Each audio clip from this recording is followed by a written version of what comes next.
Morning. Yes, we're back with another episode, another rider. Today we have Stuart in the house. He's a lecturer. He's a recruitment officer. He's in politics, so it's going to be an interesting one. It's going to be one of those podcasts that I have to chop up into 2 or 3 sections. But anyway, nice to have you here today, Stuart. Very nice to be here. So tell us, Stuart, what kind of person were you when you were at school?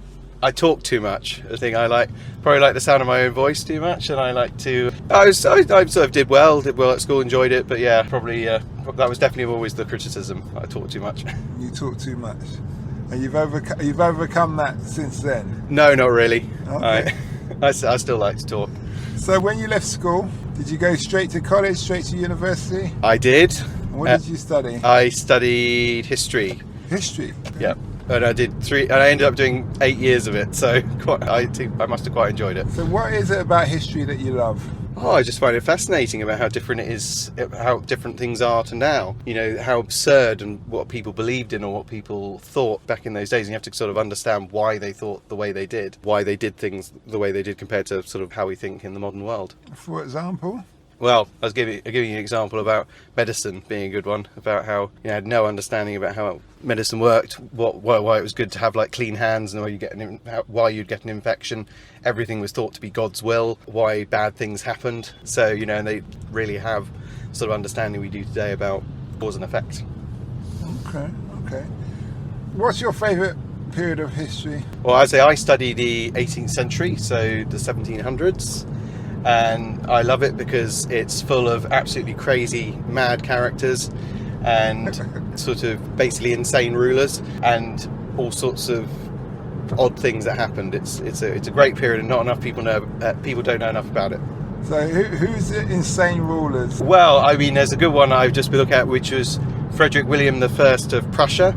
He used to go around kidnapping people who were over 6 feet tall for his army. Yeah. And he used to get money for how tall the person was, and the taller they were, the more money you would get. And for instance, they once broke into a church and took off abducted a very, very tall preacher and several members of the congregation to just send into his army, is one example. Yeah, he had his army of really tall people, but they didn't do very well in the battlefield. They weren't there for the battlefield. He didn't want to risk them in the battlefield. He used to get them to march through his room to cheer him up and things like that. Really? That's the sort of thing he did. Yeah. That sounds like a fetish. It was a bit of a fetish. He used to paint them all, and he had one of them turned into a marble statue once he died. It was quite odd. He even said, I think, "Oh, tall men are my weakness. I like them more than women." It's sort of okay. It was very odd. We all have our issues in that respect. Mm-hmm. So Prussia, do you look back at history and think we could be doing better?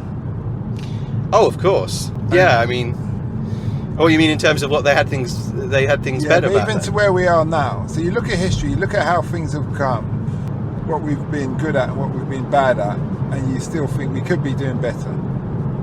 Yeah, I think we could be. We should have learned a few of the mistakes from the past, like Afghanistan, for instance. Afghanistan. Yes. We got kicked out twice. Maybe we don't want to get kicked out a third time. Yeah, you should always learn from your mistakes. You can't conquer Afghanistan. That's a very good example.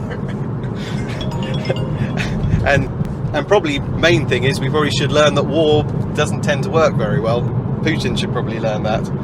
So yeah, it's in general.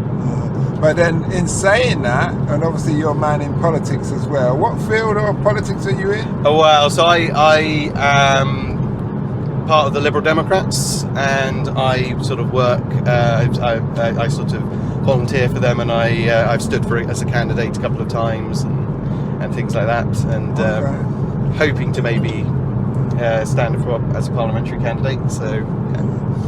What I've noticed when it comes to going off with the Liberal thing, I used to vote Liberal when I was a student, and then I got disappointed when they got in and they gave it to power to Tories. Yeah, so I hear that a lot. I'm never voting for them again, but then I'm disappointed with Labour, so there's no one left unless I create my own party in that respect.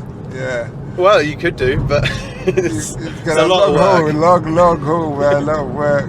I think I don't know how politics works, but I think if you could be in a party and just focus on your own area, that would be the most effective. Yeah, I mean, I'm not like massively slavish to like a party line. I like, everyone has their own individual views, and as long as you can kind of justify them, I think mature people sort of understand it. Okay, I hear you. So you've gone into history, combines into politics. That's a thing on the side, but yeah. Okay, so the history is the main thing. Yeah. When you teach history to students, how do you motivate a student to be interested in history? Well, I think the best thing is to match up the sort of funny, quirky, absurd stuff with the actual point you're trying to make. That's what I was saying about the crazy Prussian kings and stuff, and try and show them like that mixture of the familiar and the absurd. Mm-hmm. That's what I like to do anyway, so sort of they can sort of relate to it, but they can also like think, oh my god, how is this even possible that this happened back in the day? So I try and do to keep people interested, and most people are quite motivated. If they're signing up to a history course, they're normally at least a bit interested in history. Well, that's the hope anyway. Talking about history, there's a bit on LBC this morning, and Nick Ferrari asked the journalist, I think it's some representative of the royals, why is Prince Charles not paying inheritance tax? And he quoted history, a date which turned out to be wrong, to why they shouldn't be paying inheritance tax. Do you think things like that in history still are bane on our lives? What sort of old, like... Yeah, that old regulations, that somebody's supreme being above, next to God, and they should be exempted for everything the average human being is. Well, I probably shouldn't comment too much on the monarchy, but then there are other things as well. The Crown estates, which are like all the money that comes in from the land the Crown earns, is given to the government, and the money that the monarchy gets back is less than that. So, actually, in some ways, you can argue that monarchy makes money. So that sort of stuff, which is an old like quirky thing from hundreds of years ago, actually. So the estates are owned by the government? Yeah, the revenues that come in from the Crown estates, the land, and typically owned by the monarchy, goes straight to the government, and then the monarchy gets back a percentage. It gets back sort of the quarter or something. Thing is the Crown grant now on the civil list. But they're still getting something for free. Well, but then you could argue if they decided to be independent and they had the right to take all those Crown lands back, then they would be depriving more money from the state, because that's interesting. But then you're going to get taxed to oblivion. Well, so if they took it back, then you're going to, in the long run, it's going to be to their own detriment, would you say? Yeah, I mean, this is the thing. I think, they would actually have to pay tax as a, those sorts of exemptions would be gone. Yeah, that's true. I worked it out. I'm not the best at maths, but he's got 20 billion, sorry. And so 40% would be 8 billion. 8 billion he hasn't paid to the public. Well, I won't comment on Charles's. Okay, fair enough. On the King's tax. Okay. Situation. You see that? Politicians scared to speak their mind. Okay, well, we'll move on. Well, I mean, I wasn't prepared for an interview, so I know, fair enough. Was it? Oh, but that's the beauty of this, because it's real. Real riders, real stories is our slogan. That's true. Yeah, so we get the real Stuart, we get the real politicians. But mind you, I did interview a politician before, and he was just promoting himself. I can't remember. He's the Tory for Kingston or something. That's Tory for you. Is it? So you're writing a book. I am, or I wrote it recently. And what's that about? So basically, it's about, I think I kind of wrote it in response to what's been happening with Britain in Europe. It's basically looking at the British press in the 18th century and the stereotypes of other countries. Mm-hmm. So, did we think that all the Spaniards were lazy back then for having siestas, and the Germans had no sense of humour and the Russians were all drunk, and I wanted to see how far back those sort of like stereotypes went and things. And that's interesting. so yeah, and it was then looking at that and the regimes, the rulers, all that sort of stuff, and what people were saying about them back then. So how far did that all go back? well, it goes back longer than that, but it was in the 18th century that we had a free press.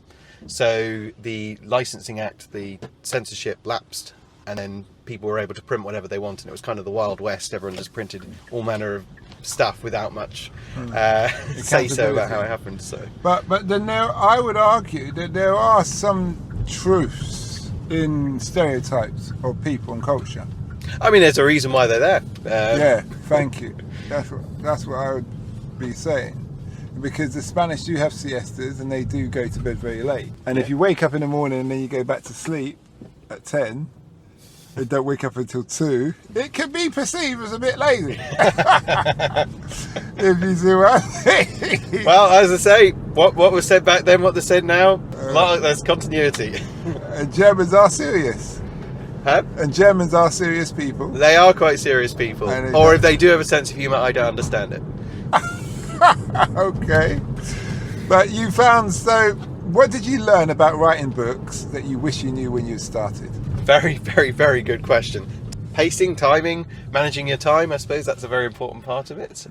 Making sure that everything kind of fits together so that it makes sense. That's I suppose that's the hope, and the way to keep it interesting and fast paced and not like bore people. So yeah. And how do you do all of that? How did you do pace and organise and timing? Well, basically, I sort of wrote a bit like a documentary. So I just kept really the important things in. Had a sort of twisty beginning quite often. So you'd like set something up, and then hopefully that would like then pay off later. So, and I do like a country per chapter. So it sort of hopefully it just keeps you interested and engaged throughout. Mm-hmm. Okay. Did you have to go around collecting your evidence? Did you go around filming a lot of people, or? Oh well, it's not. It's all a book. So I didn't do any filming or interviews. You didn't do any interviews? Well, no, because everyone was dead who I'd need to talk to. Okay. But I did use the archives a lot. So. And there's no people who wrote similar books to you who you could have researched. Oh yeah, well I read the secondary stuff. Yeah, yeah. But you wanted the hardcore. Ideally wanted to. Yeah, you want to go to the first-hand accounts. First-hand accounts, yeah. Oh, okay, that's good. What's the book called? Or have you got the? Well, it's got a working title. Who knows if it's going to stay that way? What's the working title? The working title is Getting to Know the Neighbours. Oh, that sounds quite friendly. It's quite. That sounds like something Rowan Atkinson could do a live, walking through the streets of Europe, talking to people. Yeah. Are you truly lazy? It is a bit like that, yeah. Yeah, you can spin into you can sell it as the. Well, maybe that's the next. Spin into a documentary. Maybe that's the next stage. Series, yeah. Or you know what you do? What's that guy? The comedian guy. He's quite simple. Oh, is that the one Ricky Gervais? Yeah, Ricky Gervais. Carl Pilkington? Yes, Carl Pilkington. I like him. Carl Idiot Abroad, isn't it? Yes. Yeah. So you could do him going round. Yeah. Asking people if they're lazy or not. That'd be good. Asking people about their culture. We think English think you're this. What would you say to that? And he can get away with it. That's the thing. Yeah. Those kind of things. That you could get on the money earner there. Did you remember I told you this? Remember I came up with this idea? Yeah, no, absolutely. I'll give you credit. Yes. Okay. So how long has this book taken you to write, and what motivated you to write? Well, partly it was pandemic, so there was some time on my hands, so I was able to put some effort into it. And yeah, I suppose a lot of it was to do with like what's been happening in politics over the last few years, particularly like Brexit and stuff like that, and like our relationship with Europe. And I kind of just wanted to go back and see how some of those like some of that hostility or some of that sort of like Euroscepticism, how long ago that last, how far back they went, and that sort of thing. That was kind of the motivation behind it, I suppose. Mm-hmm. Okay, that's good. Now you say you're a lecturer in Harvard. Oh no, not Harvard. I was at Oxford. I do some work for the continuing education department at Oxford. How is it being a lecturer there? Is it when you speak to other friends who teach and things like that? Is it different kind of clientele? Because obviously barring Cambridge, you're meant to be the best of the best. Well, I would say definitely the best of the best. Okay. It's good. I mean, I tend to teach older people because it's like I basically part of Oxford's kind of like their open university, so a lot of people coming back to education later on, or retired people, 30s and 40s. yeah, or even retired people who just want to like try a bit of education on the side while they're retired. So I tend to get very motivated, interesting people who've often had like quite experienced lives. I have known that some people have had some rather awkward situations. I think that there was an instance where someone was teaching something about the Gulf War, this is a colleague, and they actually ended up having a general in the Gulf War actually was one of their students or something. So that was a bit awkward, as he was like talking about the battles and stuff that this guy actually fought. So what did the guy say? Excuse me? No. Yeah, it's like correct. He said it was definitely very awkward. I think. So it's one of those lectures he's giving it, but he's just looking at this guy's eyes to see, like, am I going wrong here? I'm talking about something that this person actually lived. Yeah. Yeah. Okay. That's interesting. What would you say what would be your words of wisdom and advice to somebody who wants to be a lecturer and somebody who wants to write their own books? Have a lot of passion, a lot of commitment, and probably don't do it for the money. That goes for lecturing as well. That does go for lecturing as well. I always thought lecturers and teachers, surely they get paid different. Like teachers, like the but to become like a full-time, like tenured lecturer is quite a difficult thing to break into. Oh, is it? Yeah, there's it's a lot of part-time work, short-term contracts. Yeah, it's not the. Is that because it's Oxford, or no? That's just in general. That's just the industry. So people, that it's like a secure job for people, so they don't want to leave. Yeah. Once you get there, once you actually do get there, it is very secure, but it takes quite a while and a lot of sort of stuff to get there. I suppose when you think of it, Stuart, that it's not like teaching in school when you've got loads and loads of work to mark. You've got and like your kind of you're dealing with adults, so they give you their assignments. If they don't get it in, you just F or whatever. And if they get it in, you read it, and you put it on the computer to see if it's checked. If they've copied and pasted, and then it's just like D or whatever, and then you're gone. So. You've got a lot of time off. What I'm thinking, you've got a lot of time off, and you're marking work that's probably easier to mark than being at school. Oh, that might be true. I mean, I don't want to say. I might have people who'll complain that I'm misrepresenting the because there is a lot of marking. There's and there are much longer assignments because people are writing 2,500 word essays or writing 10,000 word dissertations, and these are much longer than what you get at school.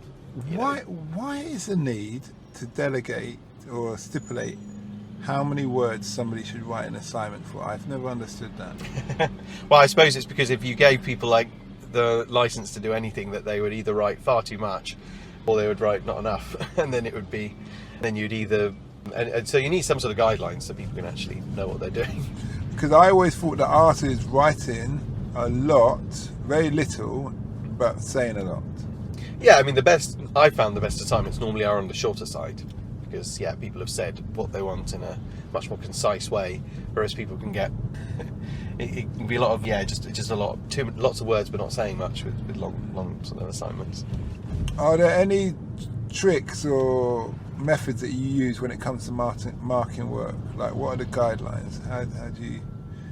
No, not really. I mean, I suppose it's more difficult when you're dealing with like an arts subject like I do, like history or English or something like that, because there's no real right answer in the sense that there's not like maths where there's like clearly 2 and 2 is 4. 2 is 4.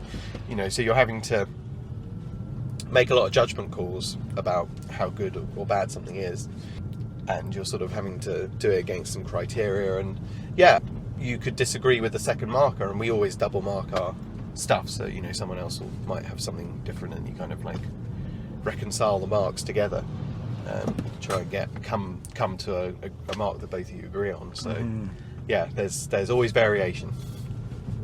Okay, that's good. If you could do it all again, would you do it all the same way? And if not, why not? And if so, why?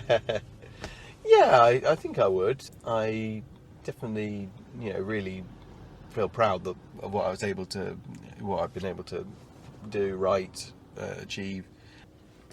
So it's certainly been a nice feeling to do that. But yeah, no, I think I'd do it again. Okay. And the political situation today, where we've come out of Brexit, we've come out of Europe. Do you see us in the future sneaking our way back into Europe through the back door, and not on paper, but having all the same rights that we used to have?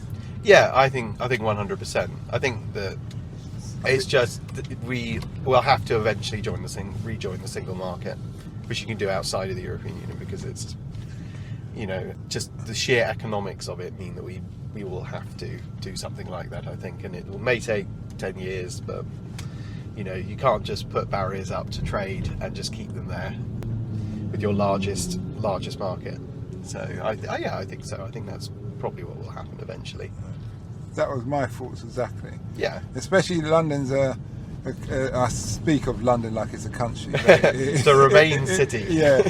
Well, you know what? Being a Londoner, born and bred, I care about London. I'm not really interested in the rest of the country. So you are a proper Londoner? Yeah, because we make 70% of the economy. So, That's true. It's like, really? It doesn't really matter what the others say. Yeah, I'll probably get shut down by a load of Northerners for this. Hey, I'm definitely not going to comment on this.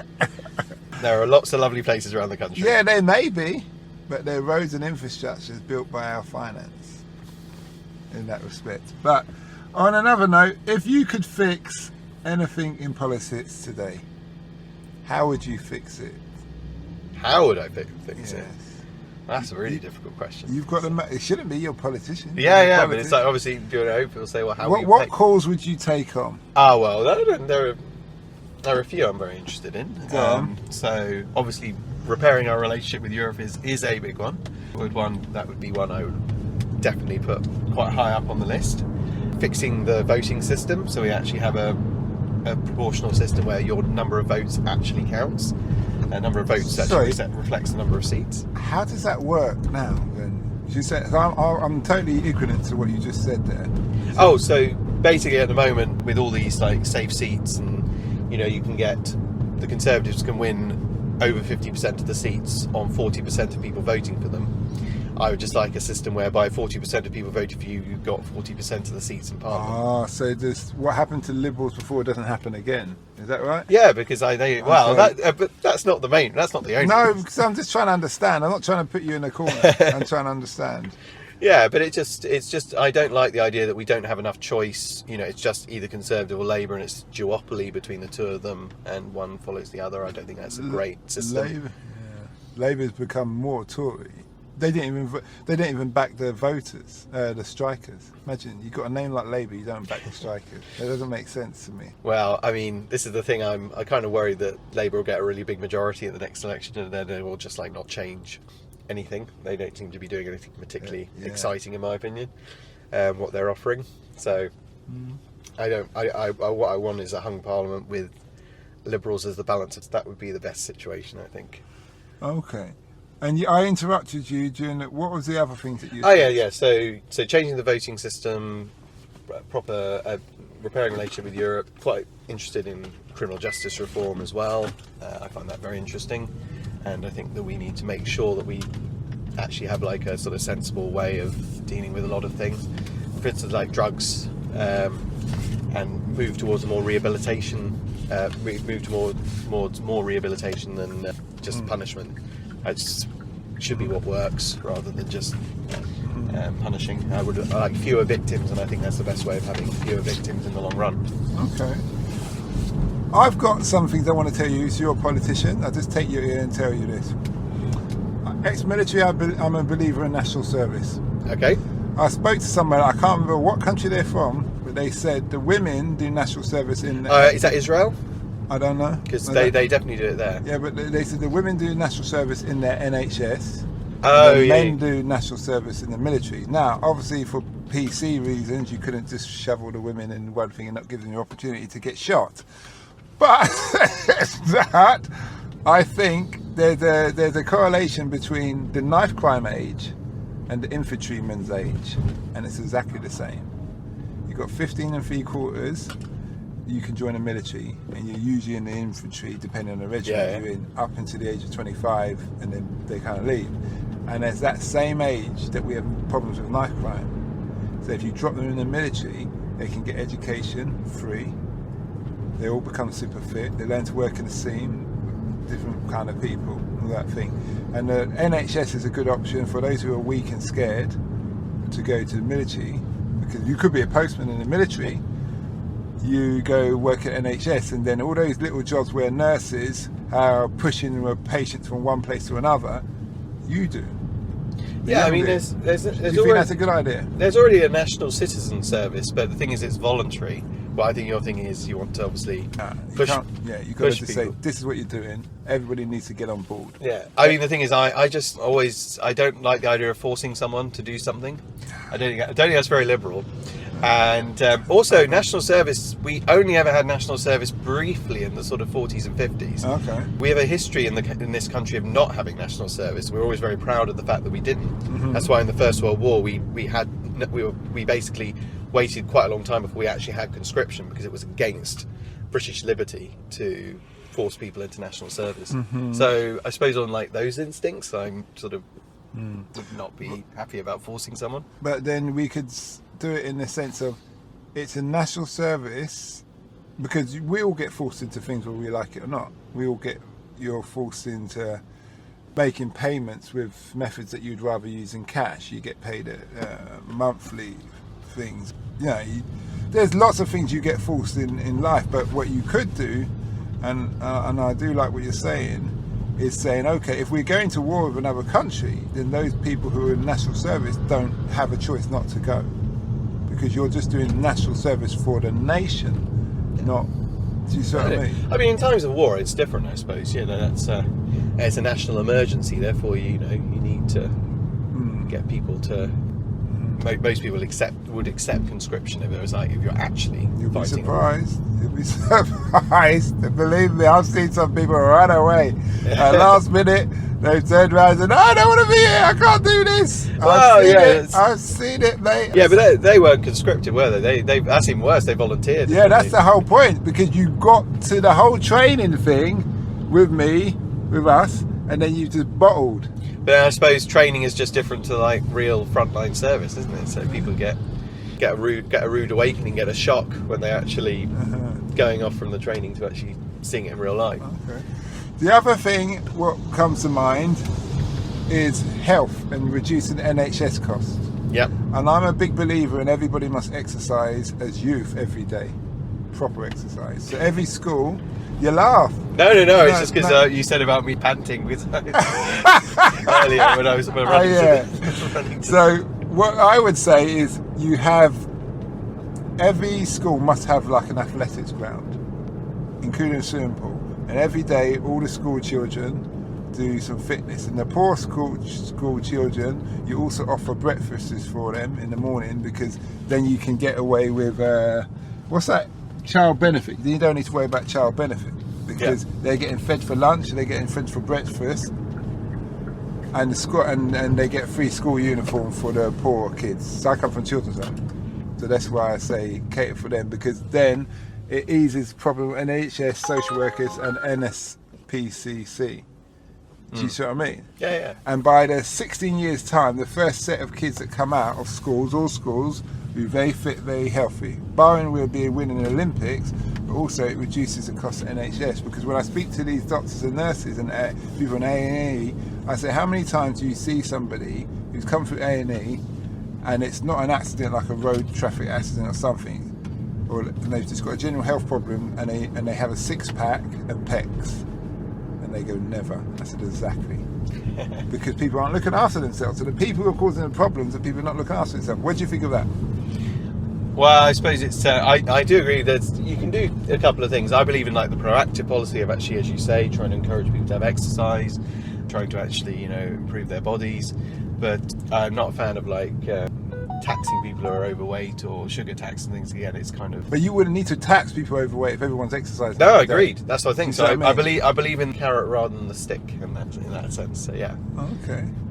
Well, thanks a lot for that. Remind us where if people want to find you, where can they find you? So my Twitter is probably the best. So that's Dr. Stuart Tolley, STEWART TOLLEY. You might be able to find it there on Twitter. So follow me there. A lot of stuff from politics and history. So if you like this, you probably like that. All right. Well, thanks a lot for that, and we wish you well. Thank you very much. We hope that episode enhanced your life. We post an interview every day, as well as vlogging on our social media channels. Don't forget to subscribe to get our latest episode.